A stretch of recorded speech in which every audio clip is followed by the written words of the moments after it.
He froze when he heard the noise from inside the trash bin. Not a rat. Not the wind.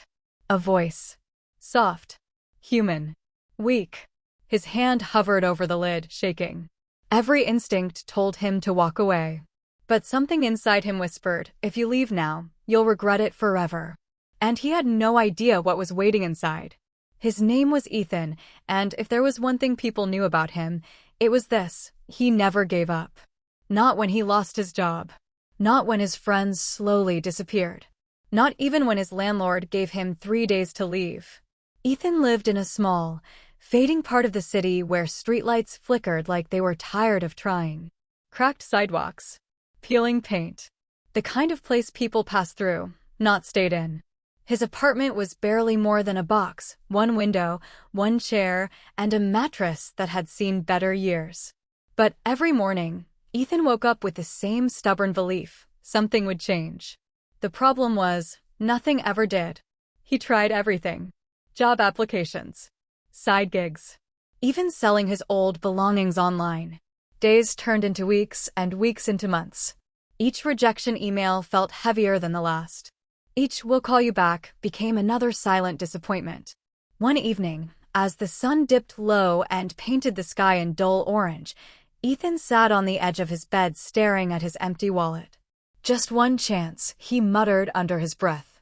But chances don't knock forever. That night, hunger pushed him out of his apartment. He hadn't eaten in over a day. Pride had kept him from asking for help, but pride doesn't fill your stomach. So he walked. Street after street. Alley after alley. Until he found himself standing behind a restaurant, staring at a large metal trash bin. He hesitated. This is it, he whispered to himself. But desperation is louder than dignity. He stepped closer. And that's when he heard it. A voice. Faint. Broken. Coming from inside. His heart started pounding. Hello, he called out. Silence. Then again, barely audible help. Ethan's breath caught in his throat. This wasn't just about him anymore. He grabbed the lid and slowly lifted it. And what he saw made his blood run cold. Inside the bin, curled between garbage bags, was a young woman. Pale. Weak. Barely conscious. Ethan didn't think. He acted. Hey. Stay with me, he said, reaching in carefully. You're okay. I've got you. She didn't respond. He pulled her out, his arms straining, and laid her gently on the ground. Her breathing was shallow. Her skin was cold. Come on, he whispered, panic rising. He looked around. No one. No help. Just him. He grabbed his phone, hands trembling, and called for emergency services. Minutes felt like hours. But that wasn't the worst part. As he waited, he noticed something strange. Her clothes, they weren't cheap. Not at all. Clean lines. Expensive fabric. The kind of clothes someone successful would wear.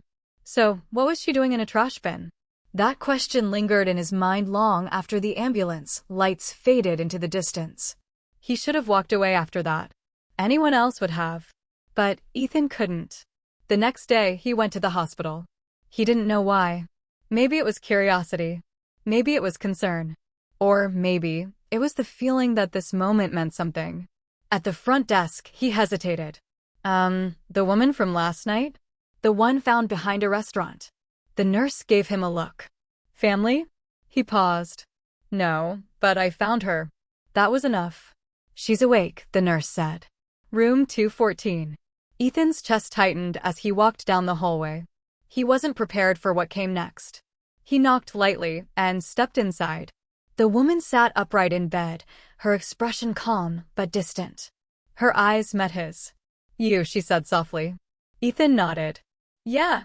I found you. There was a pause. Then she said something that made his stomach drop. I know why I was there. Ethan blinked. What? She looked down at her hands. Someone put me there. The room went silent. What do you mean? Ethan asked, his voice barely steady. She hesitated. Then leaned closer. I think they were trying to kill me. Ethan's heart slammed against his chest. This wasn't just a coincidence anymore. This was something much bigger. And he had just stepped right into it. Her name was Lila. And everything about her life was the opposite of Ethan's. Successful. Connected. Powerful. She worked for a major tech company. High position. Big responsibilities. But with success came enemies. I found something, she told him quietly. Something I wasn't supposed to see. Ethan frowned. Like what? She shook her head. I don't even know the full truth yet. But I know this. Someone wanted me gone. Ethan leaned back, processing. So what now? He asked. Lila looked straight at him. I need help. Ethan almost laughed. Him? Help? He could barely help himself. But something in her eyes stopped him. Fear. Yes. But also determination. You saved my life, she said. That means something. Ethan swallowed hard. He had no idea what he was agreeing to. But he nodded anyway. Okay, he said. And just like that, everything changed.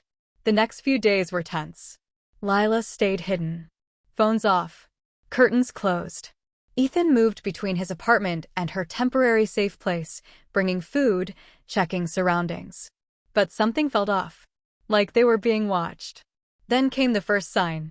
Ethan returned one evening to find his apartment door slightly open. His heart skipped. He pushed it open slowly. Everything was too clean. Too organized. Not normal. Then he saw it. His drawer open. His few belongings moved. Someone had been there. And they weren't looking for money. They were looking for something else. Ethan's breathing grew heavier.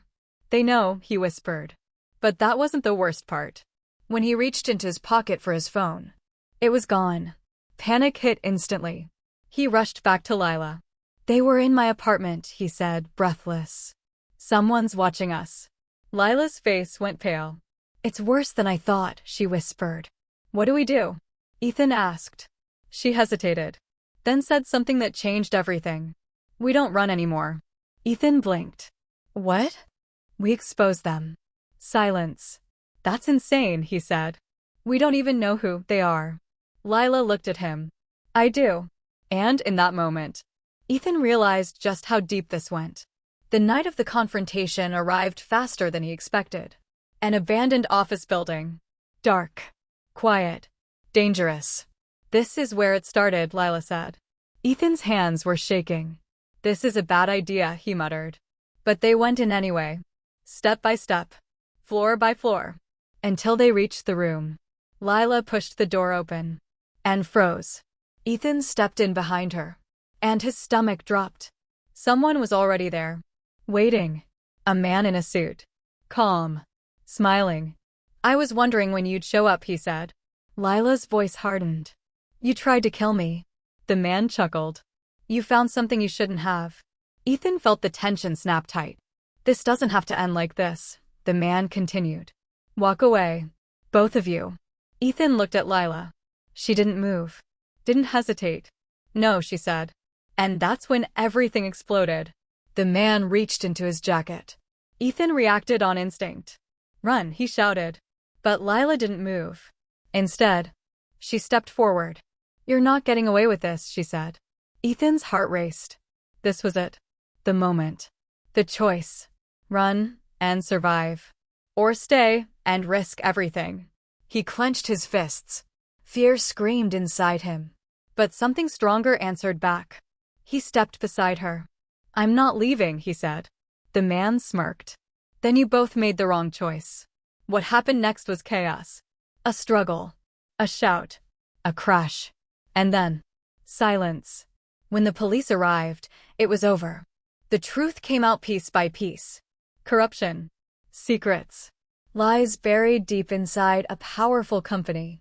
Lila had been right. And Ethan. He had been part of something bigger than himself.